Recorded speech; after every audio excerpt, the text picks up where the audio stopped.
Now, were you as surprised every season where your character went, or at any point where writers come to you and go, anything you want to try this year? Did you have any input at all? Yeah, we have discussions. At the end of the day, it's definitely their call because, I mean, your character can only do so much within the confines of what the story is going to be. But I think if there's a specific thing that you're seeing that is lacking or that you think would be an interesting thing to kind of throw in to the mix, if it works with the story, then it's there. It's always something to be talked about. So I'm trying to think if I was ever really truly surprised. When I was really surprised about where he was. I think just because the arcs flowed so well with them that you could see where it was leading. But I think when he gave up his powers to save Korra, that was not surprising to me, but it was a nice evolution in the character that I saw, which was something that he never would have let go maybe a year before. Now he was like very fully willing to give up to save something that he cared about. So that was a nice moment for the character that I didn't necessarily see. Going back to the beginning, had you seen the movie Teen Wolf? Like, did you know the origins? I knew of the origins, yes. We all were forced by Jeff Davis to sit down and watch the movie before any interviews commenced, so that we could all say that we saw it. Oh, okay. We get in trouble. Yeah, we could there be some critics that would be very upset with us if we hadn't seen the movie. I was nervous when I first heard they were making the show, because when I was a That's kid, where a lot of people. I watched a lot. I watched that movie a million times, and I was like, I don't know about this. And then I started watching it, and I'm like, I'll watch one more. Now we're in season 5, and I'm like, oh God, why is it so good? I feel like that was a shared opinion with a lot of people. I don't know, maybe some of you have heard me tell this story before, but the first Comic-Con in San Diego, we were the most hated group of people at that convention. It was because it was like for a lot of people, like a beloved movie of their childhood or whatever, and so most of the questions we got were, why are you doing this? Whose ideal is this? How long until you're done? A lot of those questions, so it wasn't the most welcoming crowd, but it's really funny to see how it's changed, and it really I think that's what we wanted to do from the beginning, and what we expected to do was to kind of surprise people with, we even said, it's kind of nice that the expectations are so low, because it's going to be pretty easy for us to exceed them. But I think the way that we did it, was really, for us, it was a proud moment to see people kind of accept it and be like, okay, so they've really done their own thing with it, and they know what they're doing. So. We like to say the show got Buffified. Yes. Because yes. if you look at the original movie, Buffy the Vampire Slayer, a wacky movie, played more for laughs. And when that went to series, people went, what are they doing? Are they crazy? Yeah, it's a cult hit movie, but why would they be taking this tone with it? And now everyone, it's a beloved series, a classic series now. And here we are going, approved for a 6th season. You see the same effect with Teen Wolf. Yeah, that's one of the things I think we always, not always, but once we've kind of been established, that was a comparison that kept coming up more and more, was the Buffy thing. And yeah, I mean, that was obviously great success. So as we compared to that, was quite the compliment. We enjoyed that. We've already got a big lineup here. Why don't we get to some fan questions? And you should be very proud of what you do. Absolutely. You should have. Absolutely. Hi. I have a boyfriend that I took years to convince to watch Teen Wolf. So what do you say to all the guys out there to convince them to watch them? I've never tried to convince a guy to watch a show. And do you know Styles' first name? Oh my God. Do I know Styles' first name? Yes. What is it? Oh, you say Styles? No, I don't.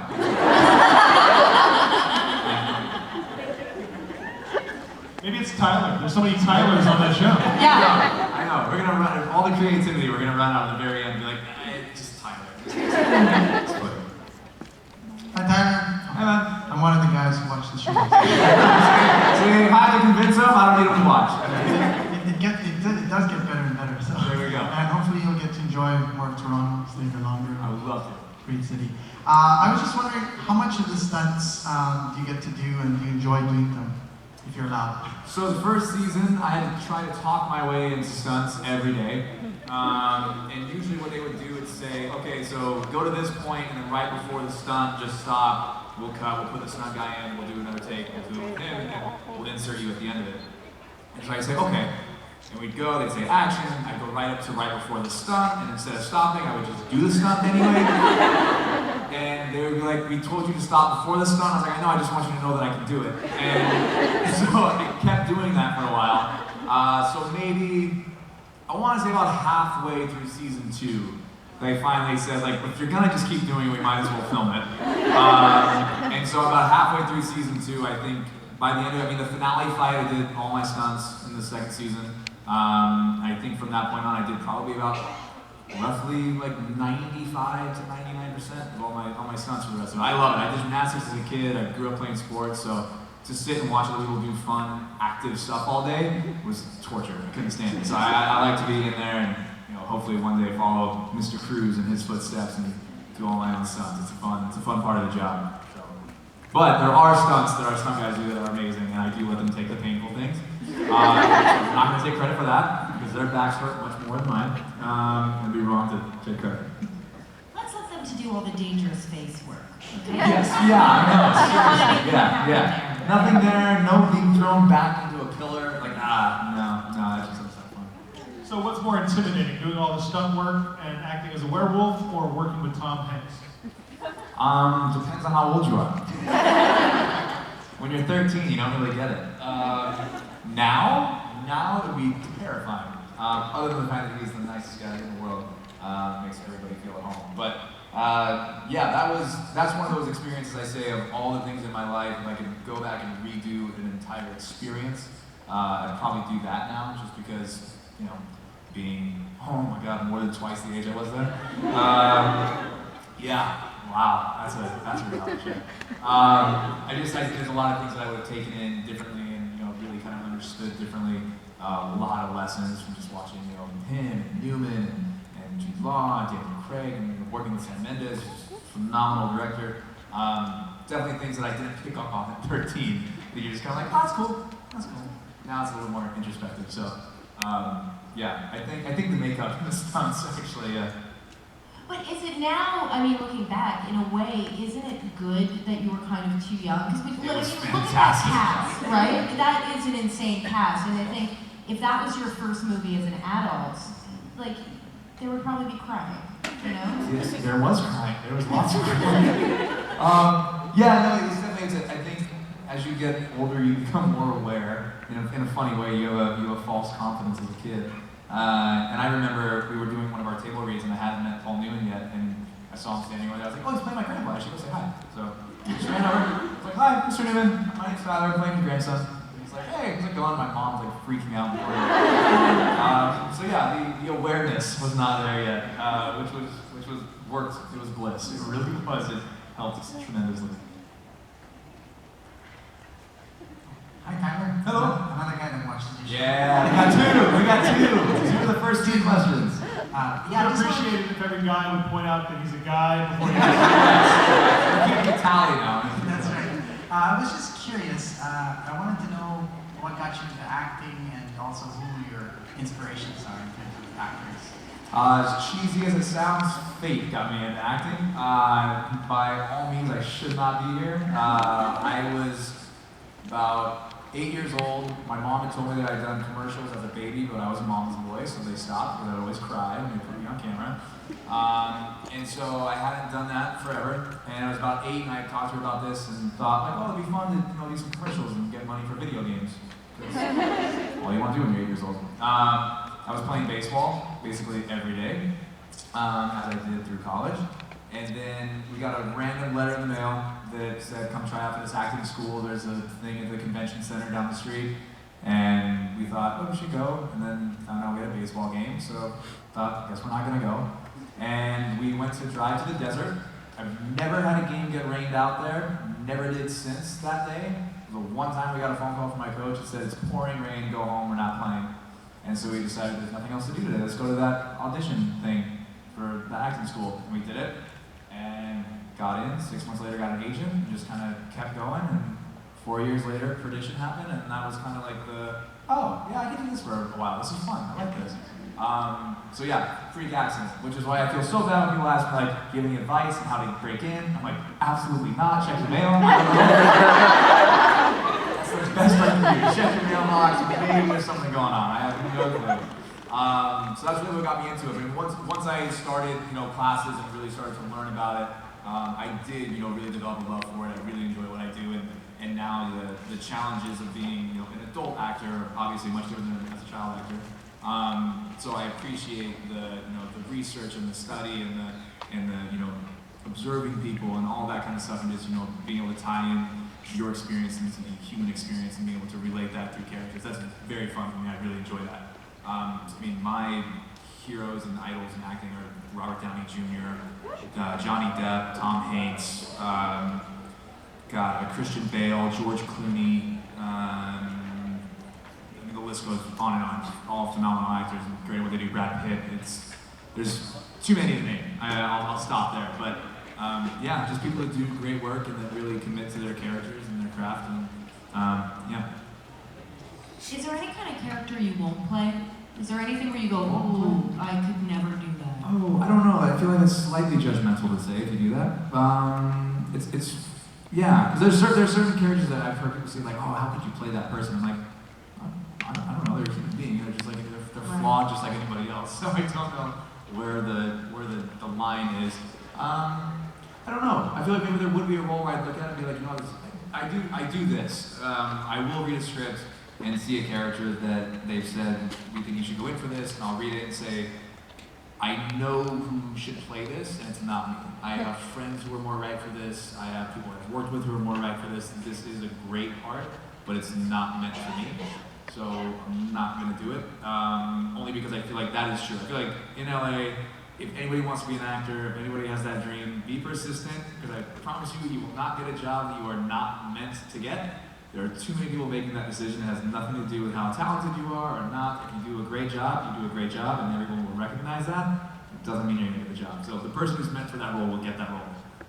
So when I do see that and recognize that, I enjoy a challenge. I like to go for things that people don't necessarily think of me right away for, if I think that I can be the right person for it. So. Hi. Hi. I'm not a guy. 2 and 2. So my question is, I thought that Derek had a lot of really cool relationships in the show. And it was cool watching, especially Chris Argent, like you guys started out as enemies and then turned into this cool like buddy cop kind of thing. And so were there any other characters that maybe you didn't get to do as many scenes with who you would have liked to like toss them together and explore their dynamic? I'm going to say this just to get an applause right now. Styles.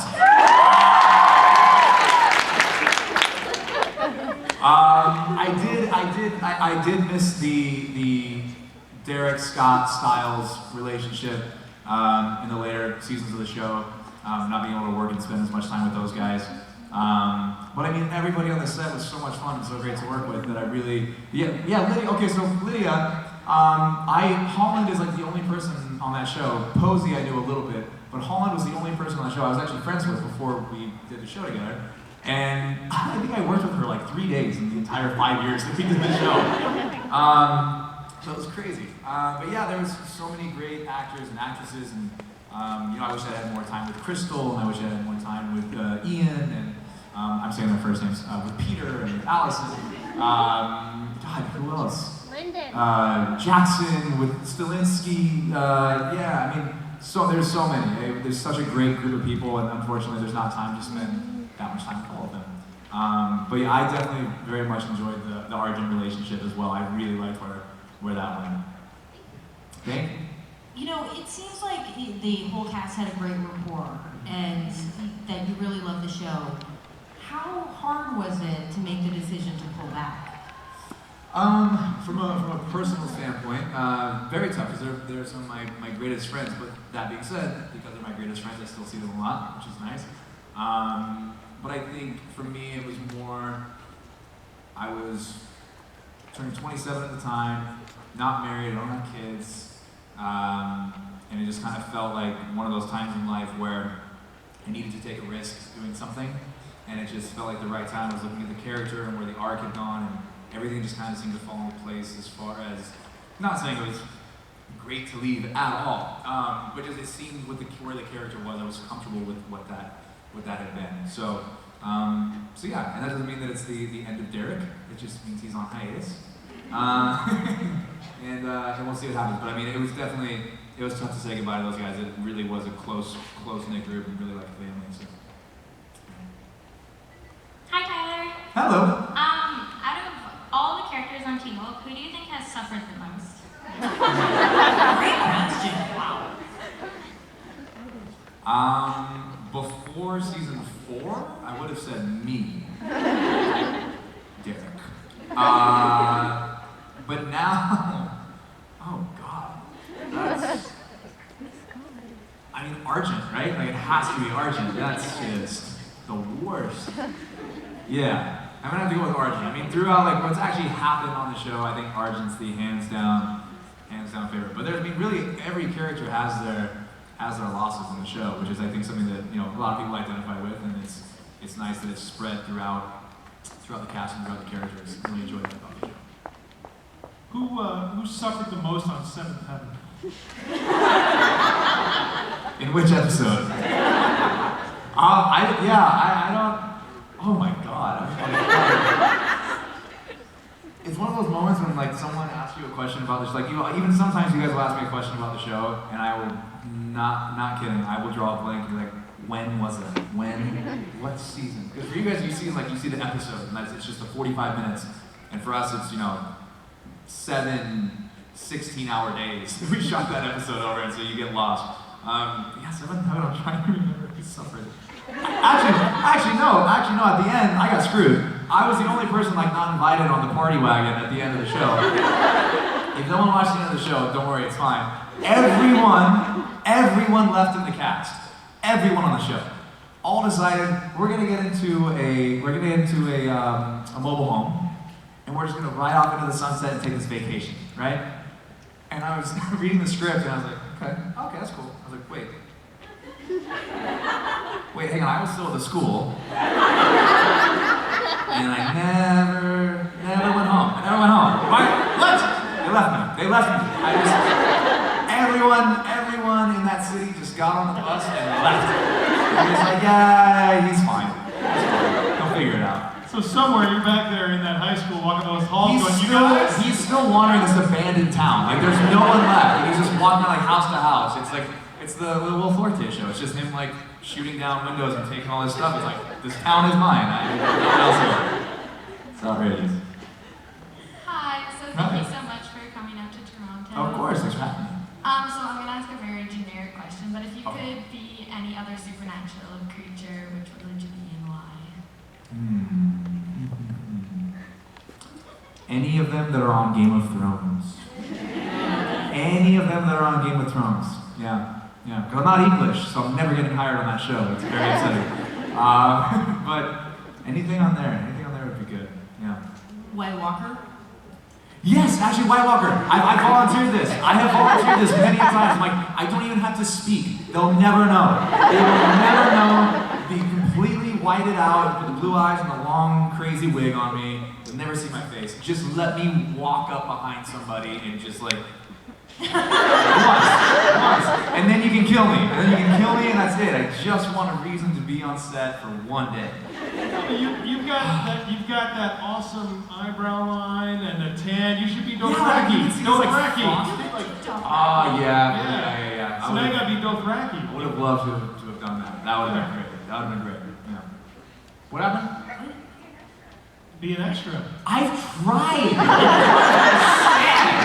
I have made these phone calls. I've done everything.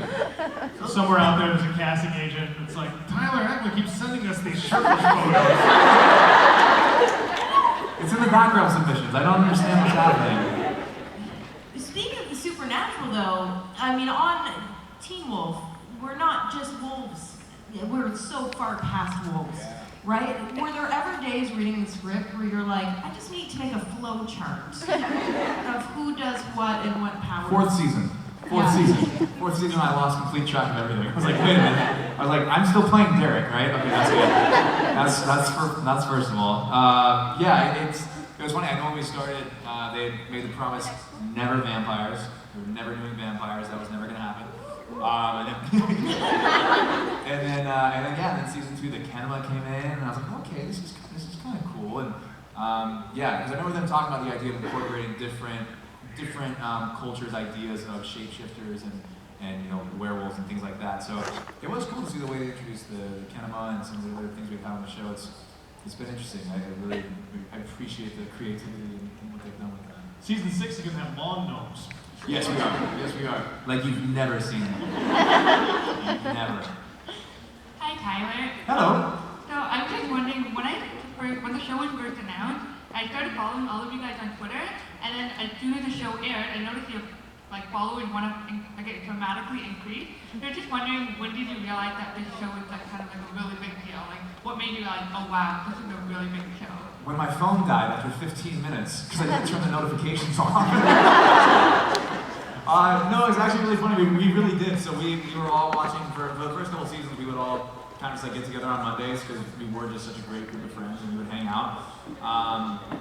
And that was kind of like our tradition. And the first Monday, we were sitting at Jeff's house, and we had just done the Twitter thing, which I'm still figuring out. I know. And it was just like 2 or 3 followers. We're like, okay, cool. So that's how this thing works. Sweet. I think it was just us following each other. And so then the show starts airing. I think somehow they put out our handles or something. And all of a sudden, an email came in, and then another one, and all of a sudden I realized each email was actually 15 or 20, and they just kept going up and up and up. And my phone seriously died 10 minutes later because it just kept loading emails and completely died. But I think after the 4th or 5th episode, we realized it was going well, and that we were probably going to do a second season. And then it really sunk in when we went back to Comic-Con. So the first year, I told you, very hated. Second time, it was a room probably about these 2 rows here, maybe a little bit more. And it was absolutely packed, and people were trying to jump over people to get in the room at the door. And it just went absolutely nuts. Everybody loved the characters, and they could not get enough of the questions and wanting to know more and more and more. And it just, I think after that, we all went, oh, things have changed. Okay, this is good for us. This is good for us. And then every year since, the rooms kept getting bigger and bigger and bigger. And it was amazing to see that. That was the moment that clicked. So I wonder why so many genre shows. There's so many genre things, right? Like science fiction and horror and everything, and you see it here at Fan Expo everywhere. But I wonder why so many of them have to do it. We so rarely talk to people that go, yeah, the show was a hit right out of the gate and I bought a Ferrari. Everybody's like, first 6 episodes, we were all living in a box together, right? Yeah. That's what Posey and Dylan and I did. I think what it is because it is such a popular genre, so many people try to do it. I think sometimes people get lazy with it, and they just kind of figure, it's popular, so we'll just do it and people will watch. And they don't really kind of put their heart and soul into it, and it's unfortunate for the project. So I think people are skeptical sometimes of new genre shows just because they think maybe that's what it's going to be. They don't know how much time and effort people are really putting into it, into making it everything it can be. That would be my guess. I think for us, that was the same thing. People wanted to feel out the first couple episodes to see exactly what it was, because you do. I mean, when you guys are invested in the show, you guys are invested in the show, and we appreciate the support because you guys are the best fans ever. And I think that's what it is. I think people want to, when they give their time to something in this genre, really give their time to it. And I just don't think people are, that loose with, the time they have. So I think it's, they have really good commitment to it when they feel it's worth it. So. Yeah, it's a really good point. A lot of people who don't really get genre shows go, we'll throw something together and put it out there. Yeah, and I think as fans, we resent that because you don't just walk into this world. Yeah, I do think so. I think the ones that do succeed, and maybe I'm wrong, but for me, the ones that I see succeed are the ones where they do take time to focus on the characters so that you can relate to them and you can actually understand them on a human level, just in a slightly elevated world. So. Next question. Hi, Tyler. Hello. I was just wondering what you think is the scariest supernatural creature you encountered on the show. The Rock. Oh my god. It's crazy. Her or the Nagitsune. The Nagitsune was pretty sweet. Wait, who was the one that dressed up as the Nagitsune? Is she here? Is she here? No? Dang it, you guys missed it. There was a girl that dressed up as the Nagitsune yesterday, and it was perfect. Like, she did such a good job. It's amazing. Were you scared when you saw her? Yeah. Oh wait, when I saw the Nagitsune? Or when I saw... No, yesterday when you saw Yesterday. her. No. Were you like No, flashbacks? but only because she was much shorter than the other Nagitsune I've seen. So I've seen two of them in my life. One was about 6 feet tall, and she was slightly shorter, so I was like, I've been here, done this, alright. She did a very good job. But, however, when I saw Haley in the Duroc makeup, I was terrified. Yeah, she did a great job with that. It was really fun and really creepy. That was some of the most amazing makeup we had in the show. Hi. Hello. So I was wondering, if you were an alpha, which characters would you want to be in your pack? I've done this once and I'm not doing it again. It did not go well for me at all. At all. One ran away and is still hiding in France somewhere. God knows where. You know what? Maybe that's where Derek is. Maybe Derek's in France trying to find Isaac. Like, hey man, I know things didn't go so well the first time, but let's try this again. But who would be my pack? I'd take my same pack members back. I think maybe I'd be a little bit more careful. Watch over them a little bit better. Yeah. Better training next time. Hello. Hello. I'm another guy. That's an awesome outfit, by the way. Thank you. Love it. It's really hot. If you could be a superhero other than a wolf, either Marvel or DC, what would it be? Oh God, don't do that. Do it. I mean, I think it's every every English actor who wants to be like a hero thing wants to be James Bond, which I also do. Once again, I'm not English. It's never gonna happen. But I think Batman is always at the top of the list there, for sure. However... You could definitely be Nightwing. Or Nightwing. And... however... start a petition right now. However, Robert Downey has turned Iron Man into possibly one of my favorite characters of all time. So yeah, I don't know. At the same time, I mean, he's done such a good job with that. I would never want to touch it. Like, never ever want to touch it. I feel like he should be the last Iron Man ever. But yeah, so I'm a big fan of a lot of them. So whichever one, if they are ever kind enough to let me play any of them, I'd be very grateful. I'm sure it'd be really good fun. What if they offer you Wonder Woman? That's the challenge I've been waiting for. The hardest part is the beard, because even when I shave, the shadow's still there, so they have to have a good makeup team. But other than that, I think we can make it work. Okay, so if you could be in a dramatic TV series based on any other 80s comedy movie, what would it be?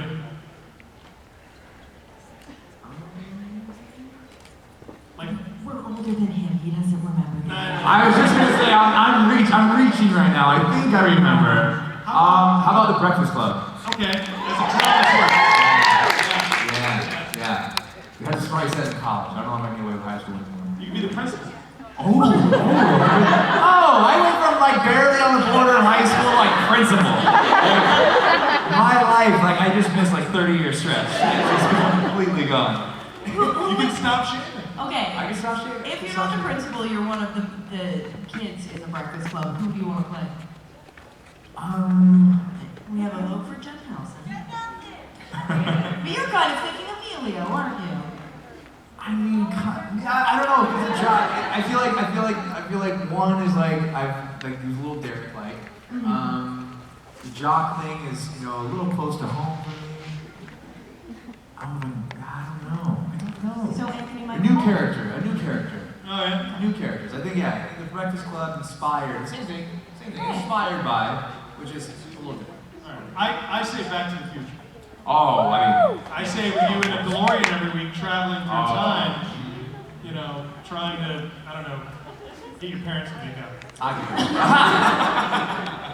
Oh, it's so awkward. Well, that's kind of the plot.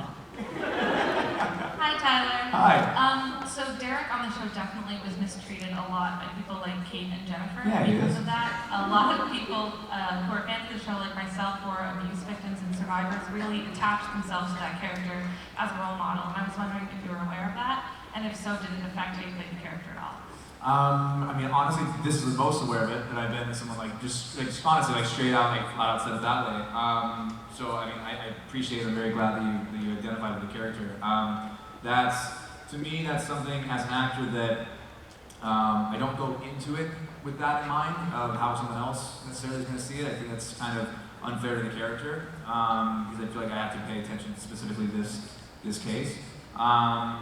But I think for me, that's one of the greatest rewards as an actor that I'm not consciously aware of when I'm working, but then you do hear about it later. It is very rewarding to hear that someone identifies with what your character went through, and it's either helped them or enlightened them in some way. I think that's such a great thing. That's a very rewarding thing to hear. So I hope it's related to you in a way that has been beneficial and that you can kind of attach yourself to and see it in that light. But yeah, it's definitely not something that I try to think about when I'm working, because I try to stay more focused on the immediate situation of the character. Thank you very much, though. I really appreciate that. Hi, Tyler. Hi. If you got to pick one of the so-called heroes on the show to tag team battle with you as Derek, which two villains would you want, and which hero would you want to be your so-called sidekick? So who would I want to fight and who would I want to fight them with? Oh, God. Not Styles. Why not just say Scott, because he's come out of every season alive so far. He's done all right. I'd say Scott. If I had to go up against anybody, okay, things did not go well for me with Kenma. That did not work. We did okay with the Demon Wolf, so then we go against Hoechlin again, and also just because I love Gideon, he's awesome. I really enjoy working with him. Who's the other one? Not Kali. She kicked my ass. So who's going? Yes. I would love to go fight Peter more because it just means I get to beat up Bobo. And it makes me yeah. Thank you. By the way, could you imagine Hoechlin and Peter together? That would be, oh my God, the end of the world. Oh. Hello. Hi. I was just wondering, on a scale of 1 to 10, how real is Sterek? How real is Derek? Sterek. I see what you did. We almost got to the end of the line without that question. I will say what I always say to this question. I have no comments on Sterek because I've made them in the past, and it's a lose-lose situation. The fanfic is for the fans, and I give it to them. And the reason I say so, and the reason I do so, is because to me, I have a responsibility as the actor playing Derek to look at Derek as Derek and not have any outside influence of other ways that people are looking at those characters and portraying them. It's my responsibility to do my job for the character as I play. And that's it. What do you guys do with the fanfic? Go for it. I'm all for it. You guys, right away. And some of the writings and things are amazing. You guys are incredibly talented artists and writers and stuff, so I applaud you for it. But I reserve my right for no comment. Ladies and gentlemen,